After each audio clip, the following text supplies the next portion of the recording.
So today I wanted to take a look at Crossfire, the debut title from That's No Moon. Now, That's No Moon is an independent studio based in Los Angeles, California. It was founded back in July of 2021, and the company was built by veterans from some of the industry's most respected studios, including Naughty Dog and Infinity Ward. These developers have worked hard on some of gaming's most acclaimed titles, specifically The Last of Us, Modern Warfare 2019, and a personal favorite of mine, Call of Duty Infinite Warfare. So we know what some of these people behind That's No Moon mean. Two of the most important names behind the studio are Taylor Kurosaki and Jacob Minkoff. The studio That's No Moon originally was backed by Smilegate, a South Korean gaming company with an investment of $100 million. Smilegate is best known for the original Crossfire franchise, which launched all the way back in 2007, and it grew into one of the most played shooters in the world, particularly across Asia. And the investment was part of Smilegate's effort to expand the brand's reach into Western markets. But I think what's interesting is that Smilegate never told That's No Moon that they needed to make a game in the Crossfire world or a Crossfire game in general. The studio just asked them to create a project with a broad global appeal. However, after studying the Crossfire universe,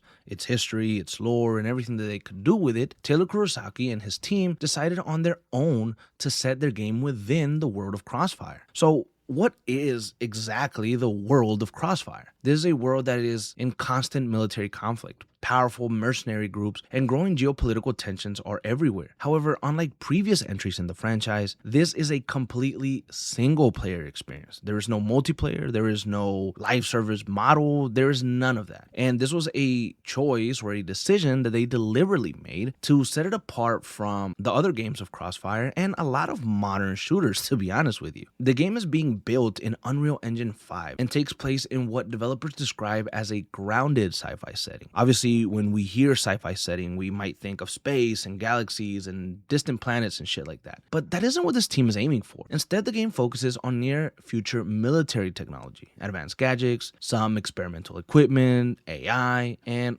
as we saw in the trailer, cloaking systems. So this feels somewhat more believable in our world. It's just pushing that agenda a little bit further. Taylor Kurosaki described this project as a prestige military blockbuster, something that has become extremely rare in today's industry. While many military shooters usually focus on multiplayer experiences and long-term life service support, Crossfire is taking a very different approach, and that is one of the biggest problems that I've had with Call of Duty over the last few years, even Battlefield and stuff like that. You make a campaign or a story, but obviously you got to concentrate on the multiplayer. You got to concentrate on bringing players back and stuff like that. So it can be very difficult to really have just a proper military shooter, proper military story with no type of online at all, right? And that's something that I personally miss. So I think Crossfire is going to fill that space. So now that we kind of have an idea of what Crossfire is, who the people behind it are, what That's No Moon is, what the hell is the story of Crossfire so far? So basically the story follows two protagonists. The first is Layla Quazem, voiced and portrayed by Claudia Dumont. And yes, your eyes do not deceive you, that's Farah Kareem from the Modern Warfare universe. However, Claudia is playing a very different role here. Layla is a mercenary and she serves as the primary playable character throughout the campaign. Everything that the player experiences is filtered through her perspective. And alongside her is Delroy Cross, voiced by Ricky Whittle. Delroy serves as an AI companion throughout much of the campaign. During combat, Delroy can cloak himself to become invisible, distract some enemies, draw fire away from you, and execute finishers. And Delroy is said to play a major role in the story, and his relationship with Layla is what ultimately drives the narrative forward. The official synopsis of the game reads, Mercenary Layla Quazem embarks on a clandestine mission in the Atlas Mountains. However, what begins as a routine operation soon devolves into a harrowing struggle for survival. To overcome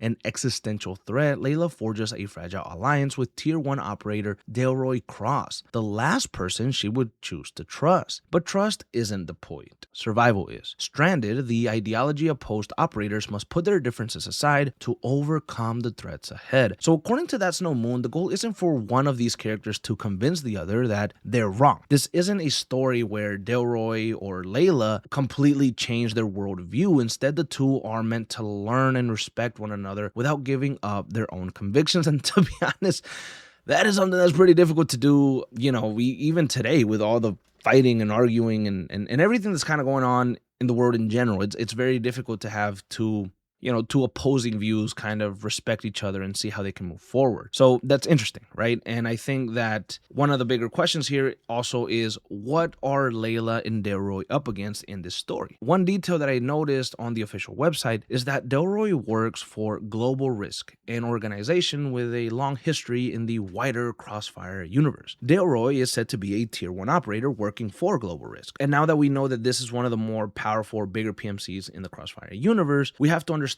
some of their history. Global Risk was founded by former Special Force veterans who believed that governments were failing to respond to growing terrorist threats around the world. And so Global Risk decided to operate as an international private military force and obviously recruited the best of the best from across the globe and deployed them wherever they were needed. Over the years, Global Risk became one of the more dominant powers within the Crossfire universe, fighting a long-running shadow war against their primary rivals, the mercenary organization known as Blacklist. And so based on that, Layla appears to operate outside the traditional PMC world that is set in Crossfire. And she seems more skeptical of organizations like Global Risk. And I think that could explain some of her reasoning as to why she doesn't like Delroy and why they actually fight and clash at the beginning part of the game. Something else that I found to be extremely interesting is that Delroy isn't in the Atlas Mountains by accident. The developers reveal that Delroy is working under contract for Sedora Biotech when the story begins, and at the same time, Layla is carrying out a contract in that region for somebody else. The fact that both protagonists are tied to contracts connected to the same area raises a lot of questions. Why is Global Risk's operators working for a biotech company? What exactly is Sedora doing in the Atlas Mountains, and what are they looking for? Why are multiple mercenary groups interested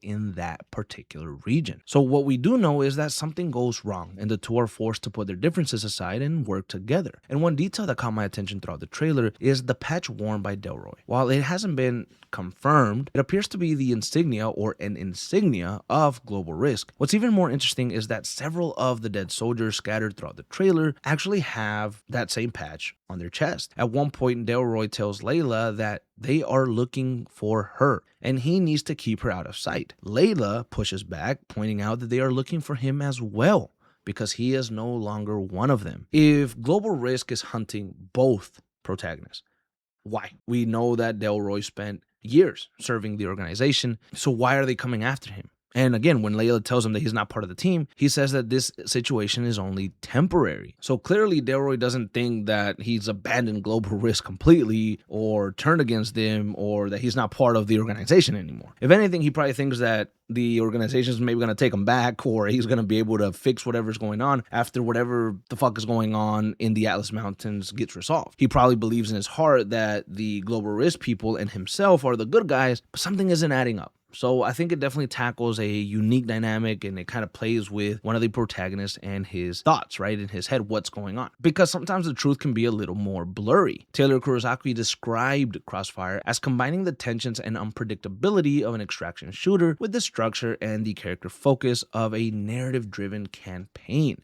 And honestly, I really like that approach. Crossfire is entering a difficult position though, because it's a single player military shooter. It's from a brand new studio. It's set within a franchise that maybe a lot of people from the West know very little about. So that's a challenge, I think, and that's a challenge that they're kind of having to face. But at the same time, the talent behind the project is really difficult to ignore, right? If you know these people, then you know you're going to get a really good game. This is a team that's led by developers that shaped MW19, veterans from Naughty Dog that worked on The Last of Us, some from Santa Monica Studios, the God of War franchise. So these are people with years, and I mean years of experience building character-driven stories. And I think that's the important part. I cannot wait to see something different, a military game tackle a campaign only. I love Call of Duty campaigns. You guys know that I love the Battlefield campaigns. I love military shooter campaigns, and we don't have enough diversity in the military genre, especially when it comes to just playing a nice story, an interesting story. So I think the world itself looks beautiful. I think the gameplay looks fucking fantastic. I think the gameplay is going to be incredible. I think there's going to be hand-to-hand combat. The shooting is probably going to feel really cool. Just in general, everything that I've seen from this world looks awesome, and I really hope that this franchise can expand even more. I hope that this is a wonderful game, and That's No Moon, maybe instead of doing more Crossfire games, they do another military game in a completely different world, maybe an original story, and we can kind of have more in the military shooter type of genre. I would love to see that. And honestly, I think that Crossfire is one of the most ambitious single player military shooters that we've had in a very long time, because again, an industry that's focused basically on just multiplayer live service models, they're not paying attention to campaigns, but That's No Moon is, so that just completely changes the dynamic. So yeah, definitely keep an eye on it. Let me know what you guys think. Are you excited for this one? Does it need to show you more before you're like fully convinced? Please let me know down in the comments, and let's have a full-on discussion like always.